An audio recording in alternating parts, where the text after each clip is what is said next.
பெரம்பலூர் லோக்சபா தொகுதிக்காக கடந்த 19ஆம் தேதி நடந்த தேர்தலில் 5,32,402 ஆண் வாக்காளர்களும் 5,87,418 பெண் வாக்காளர்களும் மொத்தம் 11,19,881 வாக்காளர்கள் வாக்களித்துள்ளனர்.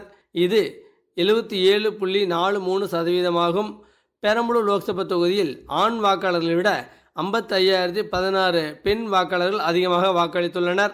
வாக்குச்சாவடி மையத்தில் மின் வாக்குப்பதிவு எந்திரங்கள் மற்றும் கட்டுப்பாட்டு கருவிகள், வாக்களி இயந்திரங்கள் ஆகியவை சீல் வைக்கப்பட்டு லாரி மற்றும் வேன்களில் ஏற்றிக்கொண்டு துப்பாக்கி ஏந்திய துணை இராணுவத்தினர் மற்றும் காவலர் பாதுகாப்புடன் வாக்கு எண்ணும் மையமான பெரம்பலூர் ஆதவ் பப்ளிக் பள்ளிக்கு கொண்டு வரப்பட்டது. அங்கு கணினியில் பதிவு செய்யப்பட்ட பின்னர் காப்பு அறையில் வைக்கப்பட்டு இதனை பெரம்பலூர் மாவட்ட தேர்தல் அலுவலர் கற்பகம், தேர்தல் பொது பார்வையாளர் ராஜேந்திரகுமார் வர்மா ஆகியோர் மேற்பார்வையில் வேட்பாளர்கள் முகவர்கள் முன்னிலையில் பார்வையிட்டு சரிபார்க்கப்பட்ட பின்னர் சட்டசபை வாரியாக காப்பறைகள் சீல் வைக்கப்பட்டது.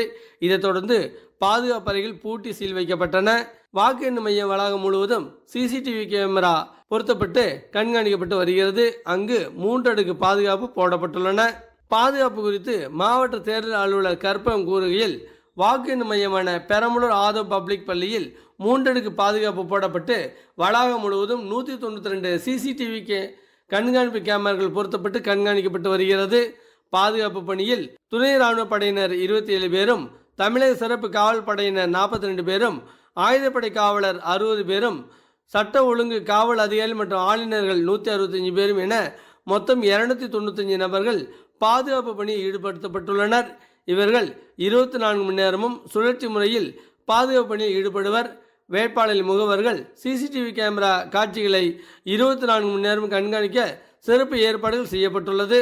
பெரம்பலூர் தனலட்சுமி சீனிவாசன் மருத்துவக் கல்லூரி கூட்டரங்கில் ஆதி திராவிடர் மற்றும் பழங்குடிய நலத்துறை சார்பில் நான் முதல்வன் திட்டத்தின் கீழ் என் கல்லூரி கனவு என்ற தலைப்பின் கீழ் உயர்கல்வி வழிகாட்டுதல் நிகழ்ச்சி நடைபெற்றது.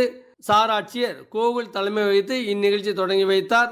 இதில் ஆதி திராவிட நலத்துறை மேல்நிலைப் பள்ளிகள், பள்ளி கல்வித்துறை மேல்நிலைப் பள்ளிகள் மற்றும் ஆதி திராவிட நல விடுதியில் தங்கி கல்வி பயிலும் 12ஆம் வகுப்பு மாணவ மாணவிகளுக்கு உயர்கல்வி வாய்ப்புகள், தொழில் மற்றும் வேலைவாய்ப்பு அதிகமுள்ள படிப்புகளை வழங்கும் கல்வி நிறுவனங்கள் குறித்து தொழில் வழிகாட்டி ஆலோசனைகள் எடுத்து கூறப்பட்டன. இதில் உத்வேக பேச்சாளர்கள் மற்றும் உயர்கல்வி வழிகாட்டுதல் பயிற்றுனர் மூலம் அனைத்து வகையான உயர்கல்வி பற்றிய பயிற்சி அளிக்கப்பட்டு மாணவ மாணவிகளுக்கு தெளிவுரை மற்றும் வழிகாட்டுதல் வழங்கப்பட்டது. பெரம்பலூர் இந்தியன் ஓவர்சீஸ் வங்கியின் கிராமிய சுய வேலைவாய்ப்பு பயிற்சி மையத்தின் மூலம் மகளிருக்கு இலவசமாக அழகுக்கலை பயிற்சி வரும் 5ஆம் தேதி முதல் தொடர்ந்து 30 நாட்களுக்கு அளிக்கப்பட உள்ளது. பயிற்சியின் போது மதிய உணவு மற்றும் காலை மாலை தேநீர் வழங்கப்படும். பயிற்சி முடித்தவுடன் அரசால் அங்கீகரிக்கப்பட்ட சான்றிதழ் வழங்கப்படுகிறது. இப்பயிற்சி முடிவில் வங்கி கடன் பெற்று உடனடியாக தொழில் தொடங்க வழிகாட்டப்படுகிறது.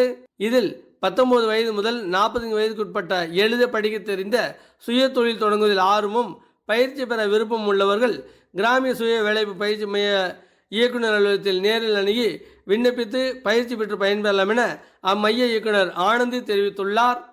பெரம்பலூர் மாவட்ட அரசு தலைமை மருத்துவமனையில் அனைத்து வசதிகளும் கொண்டு செயல்பட்டு வருவதால் கடந்த 2019ஆம் ஆண்டு தேசிய தரச் சான்றிதழ் விருது பெற்றது. இதையடுத்து மீண்டும் தேசிய தரச் சான்றிதழ் விருது வழங்குவதற்காக பெரம்பலூர் மாவட்ட அரசு மருத்துவமனையை பார்வையிட்டு ஆய்வு செய்வதற்காக மருத்துவ மற்றும் ஊரக நலப்பணிகள் இயக்குநரக தர முதன்மை அலுவலர் மருத்துவர் அசோக், மருத்துவர் பாவேந்தன், ஸ்டாஃப் நர்ஸ் அனுசா ஆகியோர் கொண்ட மாநில மதிப்பீடு குழுவினர் வருகை தந்து 3 நாட்களாக ஆய்வு செய்தனர். இக்குழுவினர் மருத்துவமனையின் செயல்பாடுகள், அங்கு அளிக்கப்படும் சிகிச்சைகள், கழிவறை, குடிநீர், தூய்மை பணி போன்ற பணிகளை பார்வையிட்டு நோயாளிகளுடன் குறைகளை கேட்டறிந்து நோயாளிகள் வழங்கப்படும் உணவு தரம் குறித்தும் கேட்டறிந்தனர். மேலும் கர்ப்பிணி தாய்மார்களுக்கு விழிப்புணர்வு ஏற்படுத்தல், சமபாலின விதத்தை பராமரித்தல் மற்றும் 2வது 3வது மாத கருக்கலைப்பை தடுப்பது, நிரந்தர கருத்தடை செய்வதை மேம்படுத்துதல், சிறந்த சேவைக்காக கொடுக்கப்பட்ட பிளாஸ்டிக் வழிமுறையை பயன்படுத்துவதை தவிர்த்தல் போன்ற குறித்து இக்குழுவினர் ஆய்வு செய்தனர்.